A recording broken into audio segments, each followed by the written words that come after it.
శ్రీ భగవాన్ వెంకయ్య స్వామి వారి పాదపద్మములకు నమస్కరించుకుంటూ వీడియోలోకి వెళ్ళిపోదాం.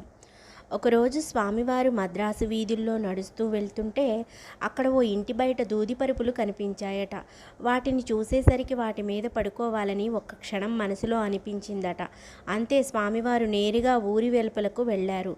దూరంగా ఎవరూ లేని చోటకు వెళ్ళి అక్కడ నాగజముడు చెట్లను నరికి పాన్పులా పరుచుకుని ఆ ముళ్ళ మీదనే తన శరీరాన్ని అటూ ఇటూ పొర్లిస్తుండగా ఆ దారమ్మట వెళ్తున్న వ్యక్తి ఎవరో అటుగా వస్తూ అలా ముళ్ళ మీద అటూ ఇటూ ఇష్టం వచ్చినట్లుగా బొర్లుతున్న స్వామివారిని చూసి భయపడ్డాడట.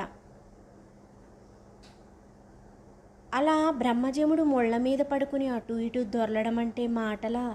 ఆ వ్యక్తి గబగబా స్వామివారి వద్దకు వచ్చి, అయ్యా, ఇదేమిటి ముళ్ళ మీద పొర్లుతున్నారు? ముళ్ళు గుచ్చుకోవడం లేదా?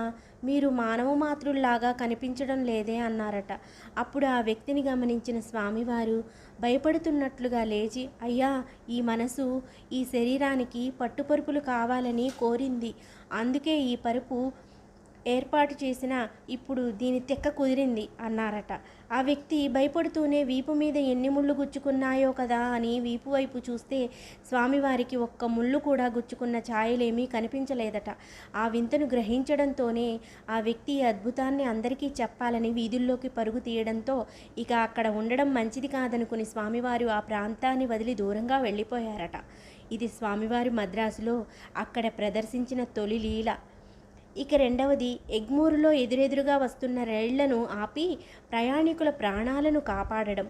ఇది ఇంకా అద్భుతమైనది. స్వామివారు మద్రాసులో తిరుగుతూ ఎగ్మూరు రైల్వే స్టేషన్ వద్దకు వచ్చినప్పుడు అక్కడ పనిచేస్తున్న కూలీలు స్వామివారి వేషధారణను చూసి ఎవరో అనుకుని, ఏమయ్యా, కూలీ పనులకు వస్తావా అని అడిగారట.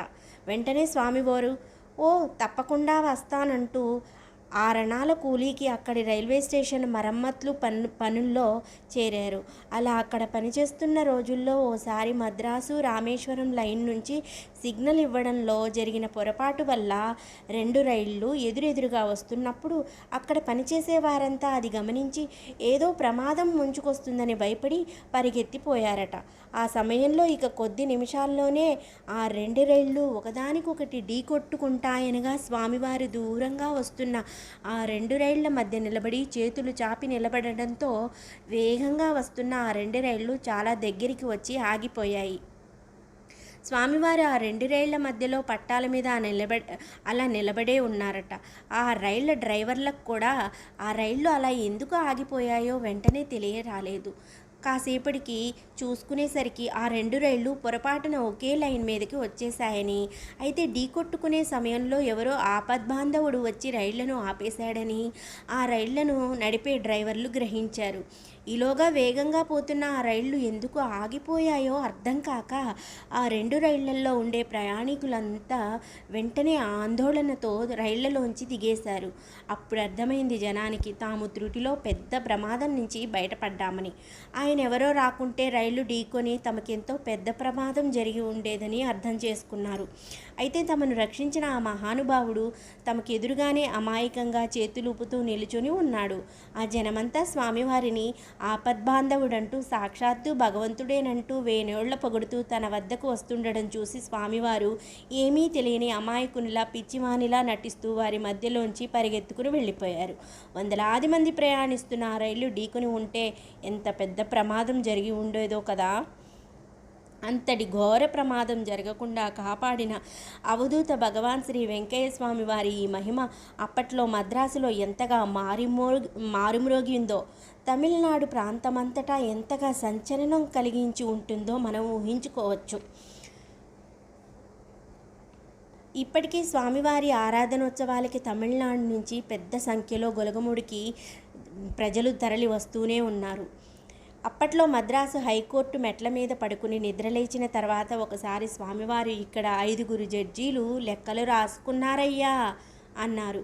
ఈ మాటను కూడా లోతుగా ఆలోచిస్తే తమిళనాడు నుంచి మన రాష్ట్రం విడిపోయాక ఆ తర్వాత ఇటీవలి కాలంలో గొలగముడిలోని శ్రీ వెంకయ్య స్వామి వారి ఆశ్రమం నిర్వహణ అంతా మన ఆంధ్రప్రదేశ్ హైకోర్టు పరిధిలోకే రావడం, గొలగముడి ఆశ్రమానికి గతంలో ఎప్పుడూ లేనంతగా అభివృద్ధి జరుగుతుండడం, ఈ అత్యద్భుతమైన అభివృద్ధి అంతా కూడా ఇప్పుడు హైకోర్టు వారి సూచనల మేరకే జరుగుతుండడం చూస్తుంటే ఇదంతా అవధూత శ్రీ వెంకయ్య స్వామి వారికి ముందుగానే తెలిసి ఉంటుందని అనుకోవచ్చు. ఇవన్నీ కూడా మహా అవధూత భగవాన్ శ్రీ వెంకయ్య స్వామి వారి లీలలు. అలా స్వామివారు మద్రాసులో తిరుగుతున్న రోజుల్లో స్వామివారి లీలల్ని కొంతమంది ప్రజలు అర్థం చేసుకున్నారు. ఆ తర్వాత స్వామివారు కంచికి వెళ్ళారు. అక్కడ శ్రీ వరదరాజస్వామి వారిని దర్శించుకుని అక్కడ కొన్నాళ్ళు ఉన్నారు. స్వామివారి బంధువులు కొంతమంది స్వామివారిని చూసి అవధూతగా గుర్తించి తాము ఉంటున్న రాజపద్మాపురానికి తీసుకువెళ్ళి అక్కడ శ్రీ నరసింహస్వామి వారి దేవస్థానానికి స్వామివారి చేతనే విగ్రహ ప్రతిష్ఠ చేయించారు. రాజపద్మాపురంలో స్వామివారి చెల్లెలు మంగమ్మ కూడా ఉండేవారు. స్వామివారు అలా చెల్లెలి ఇంట్లో కొద్ది రోజులు స్వామివారిని ఆ గ్రామ ప్రజలు సాక్షాత్తు భగవత్ స్వరూపిణిగా భావించి ఎంతో భక్తితో పూజలు చేసేందుకు ప్రయత్నించేవారు. అయితే స్వామివారికి అవేమీ నచ్చేవి కాదు. అలాంటి గౌరవాలు సన్మానాల పట్ల విముఖతతో స్వామివారు మెల్లిగా అక్కడి నుంచి ఎవరికీ చెప్పకుండా వెళ్ళిపోయారు. రాజపద్మాపురం నుంచి తిరుపతి కొండ ప్రాంతాలకు వచ్చి అక్కడి అడవుల్లోనూ ఆ తర్వాత కొంతకాలం శ్రీశైలం భద్రాచలం అడవుల్లోనూ స్వామివారు ఒక్కరే కాలినడకన చిత్తం వచ్చిన రీతిగా తిరుగుతుండేవారు.